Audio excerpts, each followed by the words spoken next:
My name is Aaron Hilliard and welcome to Mushroom Wonderland.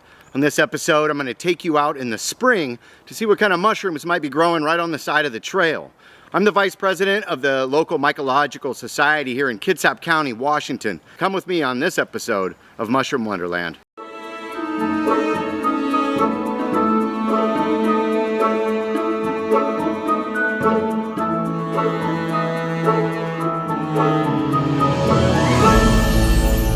Welcome to Mushroom Wonderland.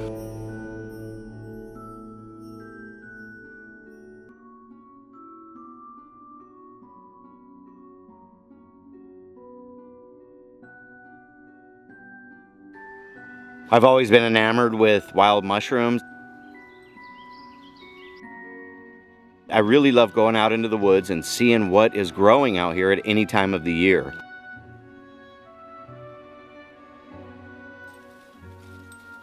Mushrooms really are a mysterious life form. They tend to bring about a sense of magic or enchantment to a forest when you see a bunch of beautiful mushrooms growing on the side of the trail. I've always been fascinated with mushrooms. My grandma got me into mushrooms when I was just a little kid. I ended up getting her field guides, and I've spent every fall in the forest since I was 8 years old trying to discover what mushrooms are growing out there. There's a growing interest in mycology, and this channel hopes to help educate people about wild mushrooms and how and why they grow. Right now in spring, there's a certain set of mushrooms that grow in Washington state. If you're fairly new to mushrooms, there's a couple of fundamentals that you should probably know. There's two main types of mushrooms that are going to be growing out here, and that is the ectomycorrhizal mushrooms and the saprotrophic mushrooms. Ectomycorrhizal mushrooms use trees like these coniferous trees here in the Pacific Northwest. They use them as a host, so these trees have a relationship with the mushrooms, and you're not going to find these mushrooms if there's no host tree. And the other kind of mushroom is saprotrophic mushrooms, which grow on just decaying matter. So a dead stump or a log laying down next to the trail, when you see mushrooms growing out of that, that's 90% of the time going to be saprotrophic, although there are some exceptions to those rules. So out of those two main types of mushrooms, the easiest ones to track down, to actually go out and seek, is going to be mycorrhizal mushrooms, because you just need to look for their trees, and then there's a good chance you're going to find those mushrooms. The saprotrophic mushrooms just kind of pop up wherever they found something they like to eat, and so it's really hard to predict where those are.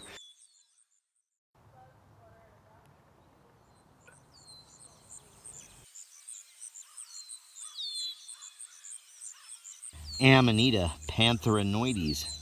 Wow, really long stipe on this one. It's got white spores, white gills, and the gills don't attach to the stem. This is indicative in all Amanita mushrooms. It's almost like a ball and socket joint. If I was to wiggle this, the cap would just break cleanly off of the stipe. This also has a partial veil, the remnants of it anyways, and it was attached to the edge of the cap, and it protected these gills until the spores were ready to drop. And it all came out of a little sac down here at the bottom known as a vulva. And this one, kind of a cup-like vulva.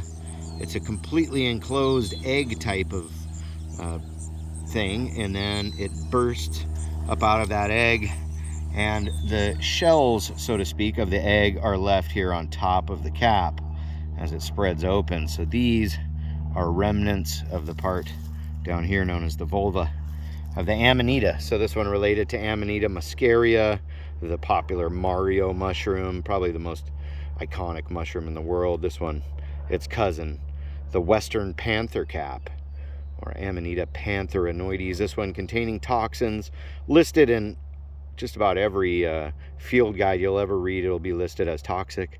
Also contains some compounds that can be deliriant and anti-associative. Not really a hallucinogen, but more of a hypnotic. It's going to be brown. It's got those white speckles. It's got that partial veil, the vulva, the white gills, the white spores, the gills that don't attach to the stem. All of these, especially these white speckles on top of the cap. That's going to make it pretty easy to identify. In a genus of mushrooms that should be avoided around here for the most part, Amanita, pantherinoides, the Western Panther Cap.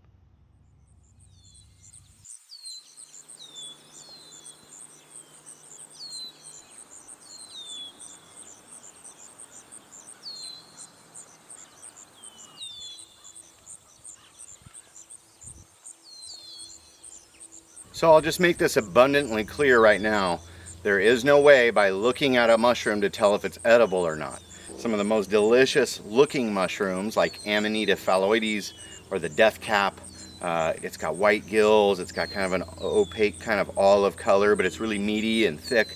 It smells really good. It just looks like a mushroom that would be delicious to eat, although it's super deadly. And then there's also some mushrooms that might look a little bit funky, like maybe witch's butter, and it looks pretty nasty, but is actually a pretty decent edible. So there's no way to look at a mushroom and identify whether it's edible or not. You're just gonna have to use what's already been discovered by some poor souls, I imagine, back in the past who tried these mushrooms and either got sick or died. And people die every year eating mushrooms that they think are edible or that look edible to them. So do not trust looking at a mushroom and thinking it's edible because it looks pretty.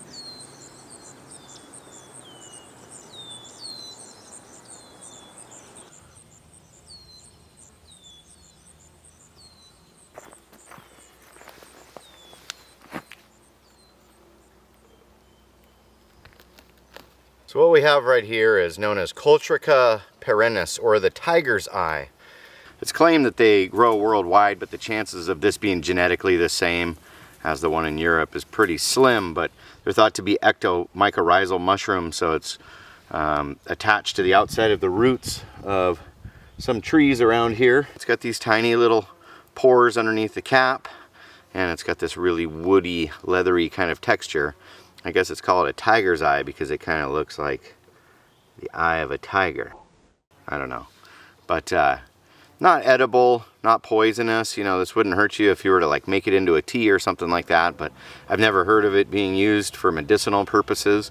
But it is a beautiful mushroom growing in the summertime around here. And it's just growing in these coniferous type woods. I see them growing all over the place.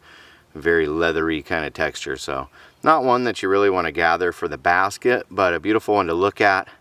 And in the tiger's eye, because it looks like a tiger looking at you, I guess, even though we don't have tigers in North America. So look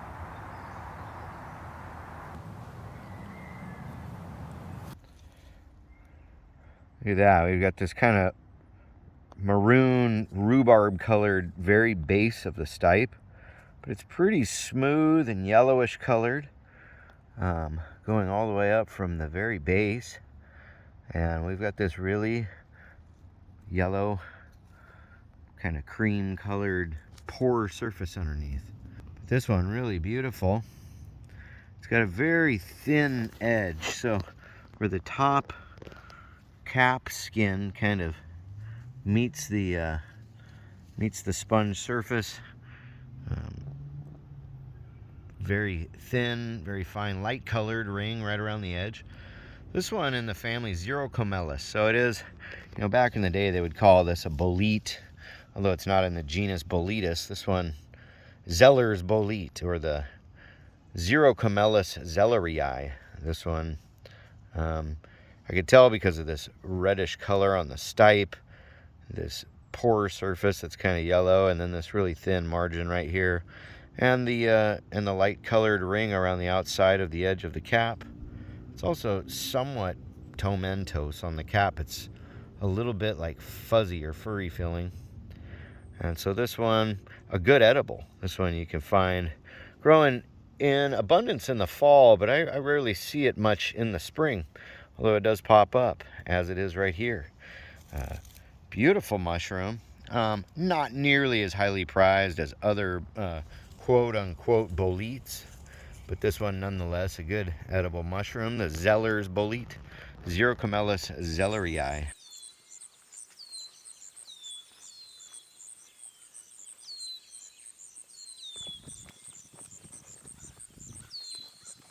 So another thing you should definitely know about mushrooms is that they are pretty seasonal.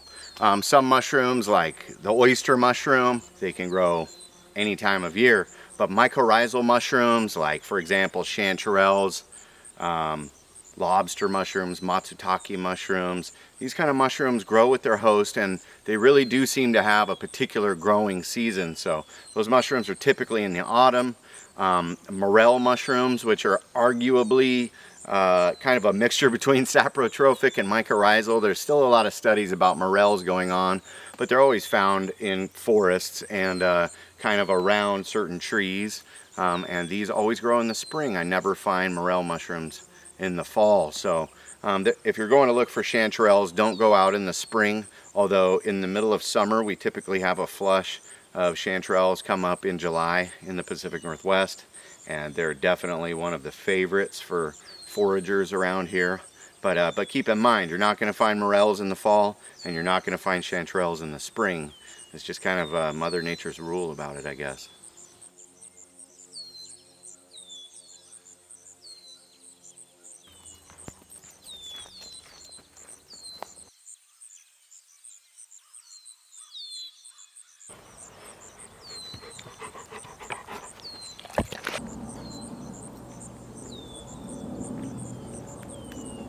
Another thing to keep in mind about wild mushrooms is that they need moisture, and they prefer certain temperatures. Usually between 50 and 65 degrees is ultimate for most fungus. Anything at 80 degrees or above really going to slow down mushroom growth. So that's why spring and fall in the Pacific Northwest are the ideal times to be looking for mushrooms. Some people seem to think that like 2 days after it rains, mushrooms are going to pop up. And in my experience, after a long dry summer and the rains return in September, it'll often take 2 or 3 weeks for the mycelium to really respond and start to produce fruiting body. Just because it rained last night doesn't mean that the mushrooms are going to be popping up today. And the mushrooms that are growing today are probably living on moisture from a rainfall a couple of weeks ago. So temperature and moisture, these are the two factors, along with decaying organic matter and or a host tree. These are going to be the determining things as to whether mushrooms are going to grow or not. And I think that's one of the things that just has always interested in me in mushrooms and has compelled me to learn about mushrooms, is they're so mysterious and kind of magical, and they just sort of pop up wherever they want to. So there's really an element of like a treasure hunt or an Easter egg hunt for adults, if you will. So these mushrooms are growing right here in the beauty bark against this building. These are a common spring mushroom. These ones are known as Agaricus augustus. So they're related to the grocery store button mushroom, but these ones have a really almond scent. They have this really crazy scaling on the cap. And when I flip one over, oh, really dark gills. This one's got a bunch of little roly-polies growing in it. But if you were to smell that thing, it's got kind of an almond scent. One of my favorite spring mushrooms, and these ones are on the cover of Mushrooms Demystified, the famous mushroom Bible written by David Aurora. So you can tell the chocolate brown gills. That's the color of the spores. When they're young, they have pink gills. And really beautiful mushrooms, also known as the Prince, Agaricus augustus. So as they get older, they spread wide open, and their scales, they're kind of almost falling apart. Sometimes they'll smush themselves into the side of buildings and plants and then just break themselves apart.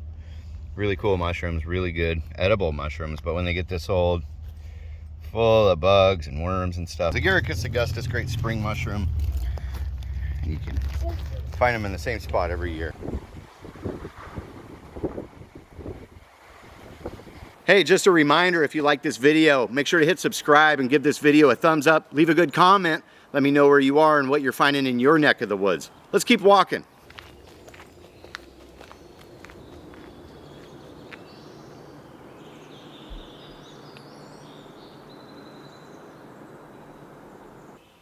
I know a lot of people are probably watching this video and thinking, I don't have the courage to like go out and pick these mushrooms. I'm too afraid. And unfortunately here in Western society we have a bit of fungophobia or mycophobia, which is the fear of mushrooms. And we're one of the few countries that are actually pretty afraid of mushrooms in general, whereas other parts of the world are much more into mushrooms, or they're mycophiles. But we don't seem to be so scared to go out and pick berries because we know how to identify them. If you learn how to identify mushrooms, they're just as easy to identify as a wild berry. So this right here is a good example of wild things that could be potentially edible or poisonous, and you don't really think twice about it. Most people in this area would know that this is the red huckleberry. It's this kind of medium-sized shrub, and it grows these red berries right here, and they're good for eating. You know, they're a little bit tart. But growing here right next to it is a foxglove, which is one of the nightshade family and a very poisonous plant. This is actually deadly poisonous, growing right next to these berries. For the most part, people know these plants. They've learned to identify them. So we know, don't eat these flowers, they're gonna make you very sick, but go ahead and eat these berries because they're really tasty. So this is an example of nature, everyday nature around us, that we're not completely paranoid about these foxglove plants because we know what they are. So if more people spent time learning mushrooms, learning dangerous mushrooms, and learning the edible ones, they would feel a lot more comfortable going out. When you first start to identify mushrooms, it seems like a daunting task, like maybe they all look the same. But the more mushrooms you look at, and the closer you look, and you learn the little identifying characteristics, you learn the different parts of the mushroom, the more distinct they become. And eventually you go, how could I have ever thought this mushroom looked like this other mushroom? Because they have such different characteristics. So keep learning. Your brain will develop new pathways, and learning to identify them will happen for you. It's usually slowly, and then suddenly you'll be able to identify and memorize tons of wild mushrooms.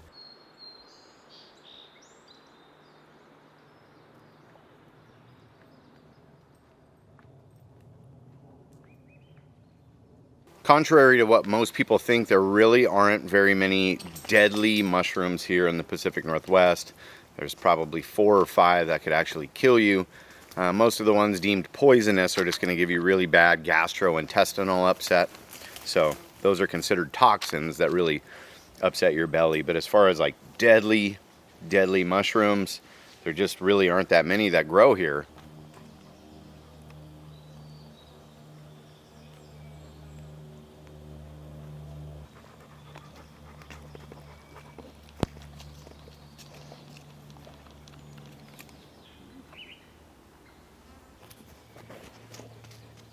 So these are some pretty mushrooms sitting here on the side of the trail, kind of funnel-like. And this group of mushrooms goes by the common name of funnels. This one is in the Clitosabe family, but this one, Ampuloclitosabe, kind of a obscure and rare mushroom, but I've seen them growing a couple of times this year. These ones growing on the side of a trail underneath some pine trees, and some scientists think that they're saprobic, and some people think that they're mycorrhizal. They just haven't been studied a whole bunch. Reports that these are also edible, but they're from a genus of mushrooms, Clitosabe, which has a lot of poisonous mushrooms in it, so I would probably just avoid them. Not that you'd ever find enough to really make a meal out of anyways. This one probably Ampuloclitosabe clavipes, the clubfoot fungus. So when they get a little bit older, you can't really see the clubbiness of the bottom of the stem, but on this younger one you can see how fat the bottom of the stem gets. So Ampuloclitosabe, or some people, I don't know, it looks like it might say Ampoloclitosabe. That's a nice thing about Latin, is it's a dead language, so there really is nobody alive who can correct you on that. But common name, the funnels, and this one Ampuloclitosabe clavipes, or the fat-footed funnel, kind of like that name.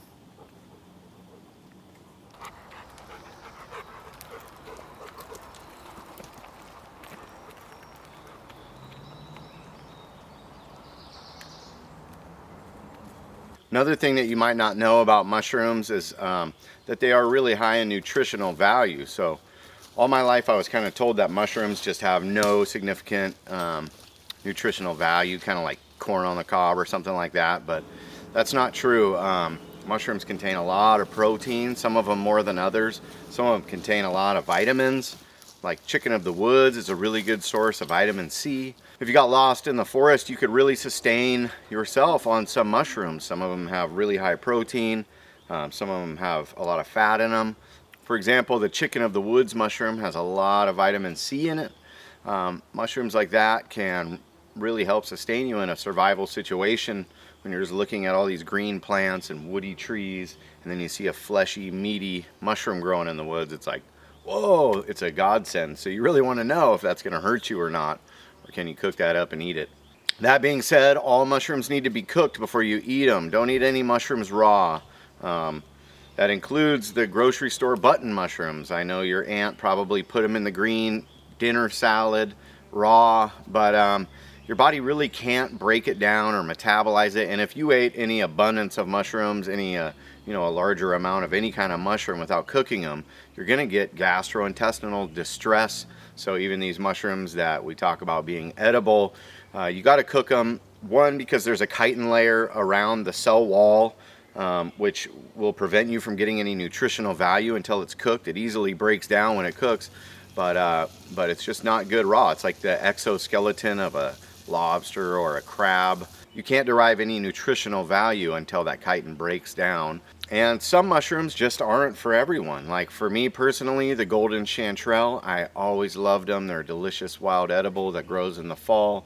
But over the past few years, I've developed an allergy, so now I get really bad GI upset if I eat a chantrelle, even as much as one cooked tablespoon. I've even cooked them for like 10 minutes, hoping that would solve that problem, but it really didn't. So eat a little bit of each mushroom as you find them first before you like gorge yourself on these wild mushrooms, because even if they're edible by all the field guides and stuff like that, they still might not agree with your belly. I had so much fun walking with you in the forest today, discovering those mushrooms, some of the edible ones, some of the deadly ones, some of the ones that might make you feel a little bit weird. We talk about all of those types of mushrooms here on Mushroom Wonderland, but we keep it family friendly. We have a safe community here, so bring your family along to enjoy these videos. Make sure to hit subscribe and hit that notification bell to catch the next video. You can also follow Mushroom Wonderland on all the links that are in the description of the video. We're on all the different platforms, and on some of those platforms you can find videos that aren't appropriate for the content here and the community guidelines on YouTube. So we do everything mushrooms here, talk about all kinds of mushrooms, and I just want to give a big much love to you all, and we'll see you on the next episode.